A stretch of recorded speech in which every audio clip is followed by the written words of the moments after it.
El genocida Ernesto Zedillo hizo una publicación en Nexos, donde por ahí pide que se auditen los trabajos de las mega obras del gusano, y no le gustó a la palurda, obviamente.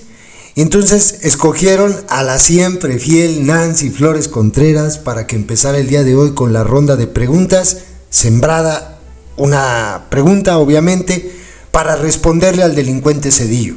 Entonces, pues ahí está la Nancy Flores. No, oiga, presidenta, con su voz de letanía, porque parece que está rezando. Oiga, presidenta, fíjese que el malo Zedillo que anda diciendo que esto y que el otro y que allá y que para acá. Y Lady Repsamen se descoce hablando del genocida. No, es de que es el del Fobaproa, o sea, el de los trenes y el de las privatizaciones y el de bla, bla, bla, bla. Y cuando toca el punto del Fobaproa, de veras que no se muerden la lengua. Están ustedes observando a tres personajes muy ilustres de la transformación de Cuarta, ¿sí o no, adoctrinaditos?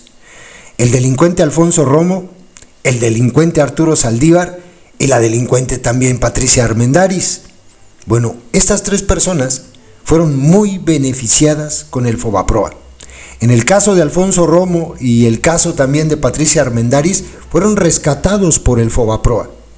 Esta es parte de la mafia del poder que señalaba en aquel momento el Gusano López.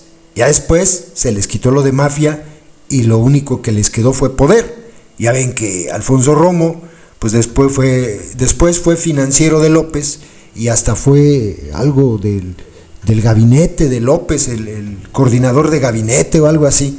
Y ahí estuvo, ¿no? Y es una persona muy cercana a López, se hicieron muy amigos, y él, entonces, pues yo me pregunto, ya no le importaba a López que fuera de la mafia del poder.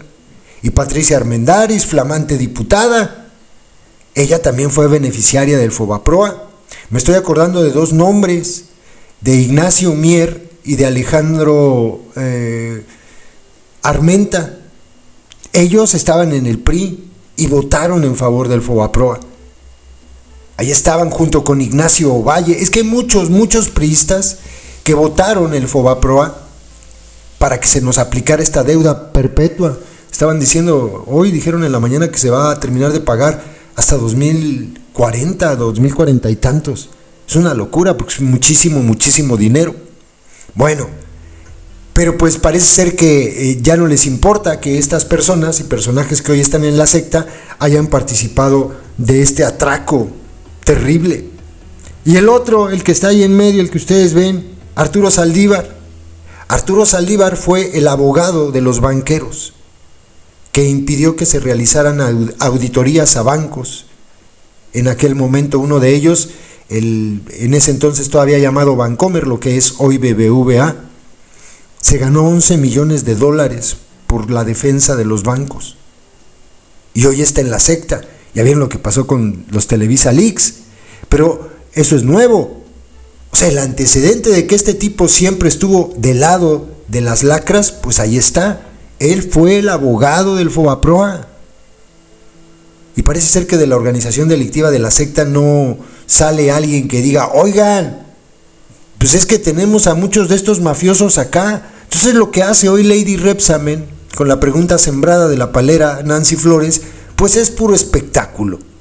Vamos, el gobierno, estoy seguro que hoy todavía, y probablemente incluso algunos delitos ni siquiera hayan prescrito, tiene información que podría llevar a la cárcel a Ernesto Zedillo. Le dice la palera Nancy Flores que hay información sobre los nexos que Zedillo tuvo con los Amezcua, el cártel de los Amezcua, algo que anda por ahí señalando también el hijo del narcogeneral Gutiérrez Rebollo, el tal César Gutiérrez Priego. Ahora se trae esa cantaleta, al rato subimos video. Si están las pruebas, ¿por qué no lo denuncian? Ay, se me olvidaba, ya no se puede, pues ya se hizo una consulta, y en la consulta pues no se logró que fuera el resultado vinculante para llevar a juicio a los expresidentes. Entonces la verdad, el canturreo de Lady Repsamen, que era el mismo del gusano, pues es absurdo, porque esos delincuentes siguen impunes. ¿De qué sirve que lo señalen en la mañanera y que diga Lady Rebsamen que van a hablar del sexenio de Zedillo? ¿Para qué? Lo que queremos es que los lleven a la cárcel, pero no pueden. Ya hicieron la consulta y los adoctrinaditos no salieron a votar en tropel, así como jauría, para que los llevaran a juicio. Es una lástima. Esto que van a escuchar de la palurda, pues es puro espectáculo, con el que sostiene siempre la ira de sus adoctrinados. Pero los adoctrinados no caen en cuenta, no captan que todo esto que señala la palurda y que señalaba López, pues son delitos y que se los perdonan. Yo creo que Ernesto Zedillo se ríe. Ay, mira, me están diciendo de cosas en la mañanera. O Calderón se ha de reír. Mira, ya están hablando otra vez de mí en la mañanera. Pero no los tocan.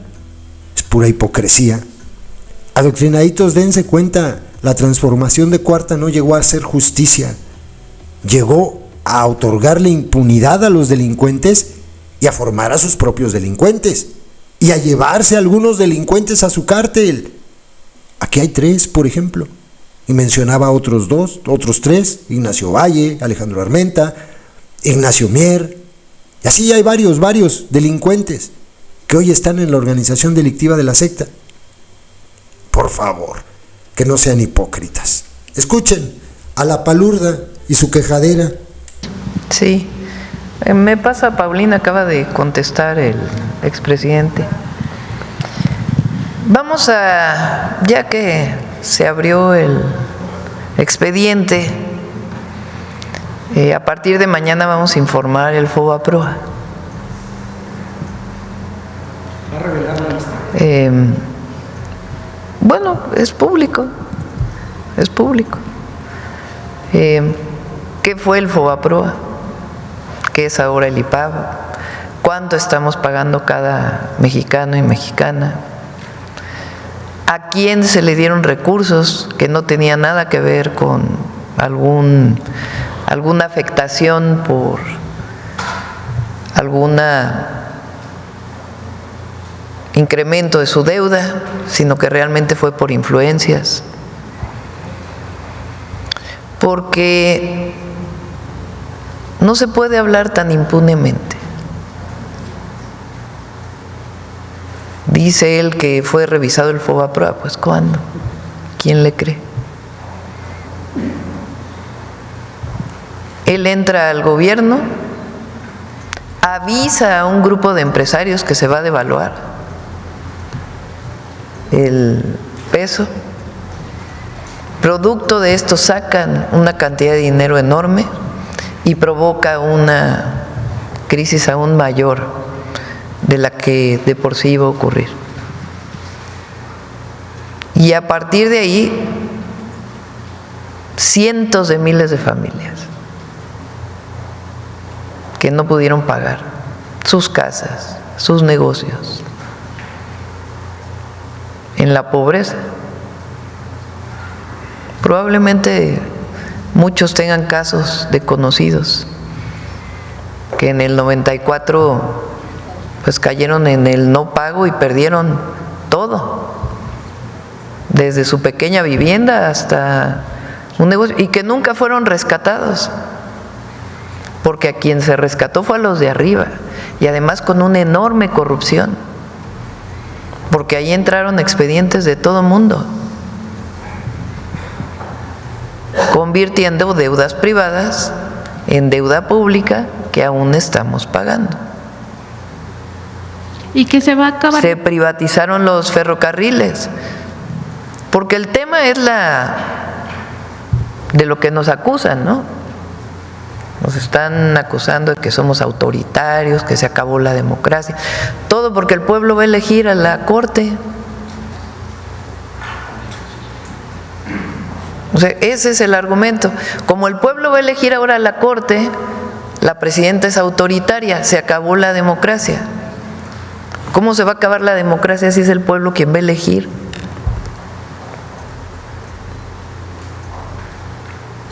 El manejo de los recursos públicos, nada más empecemos por ahí. Y después las masacres que ocurrieron durante su sexenio. y que nunca fueron aclaradas, más la privatización de los ferrocarriles.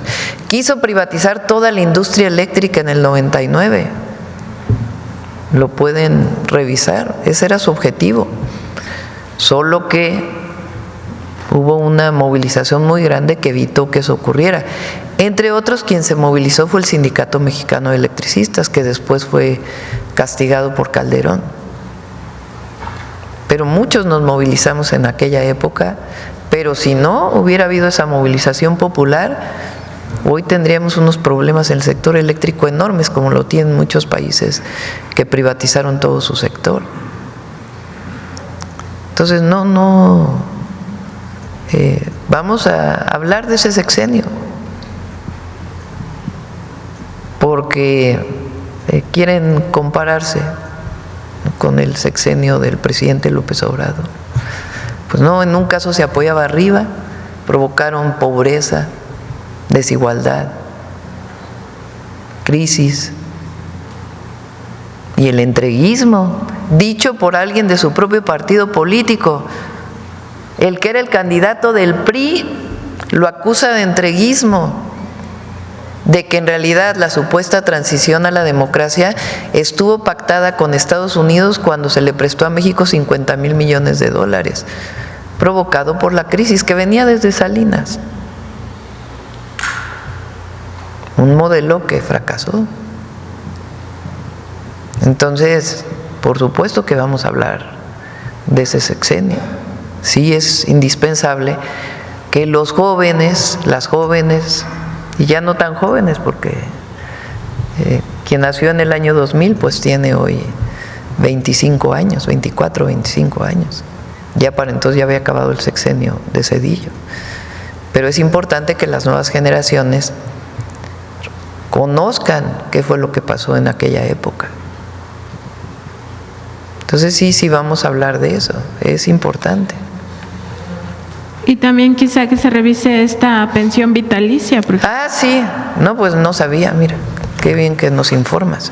A ver el Banco de México que nos informe de la pensión vitalicia, de quien trabaja, no sé ahora, ¿verdad? Pero trabajaba en una empresa que benefició él mismo.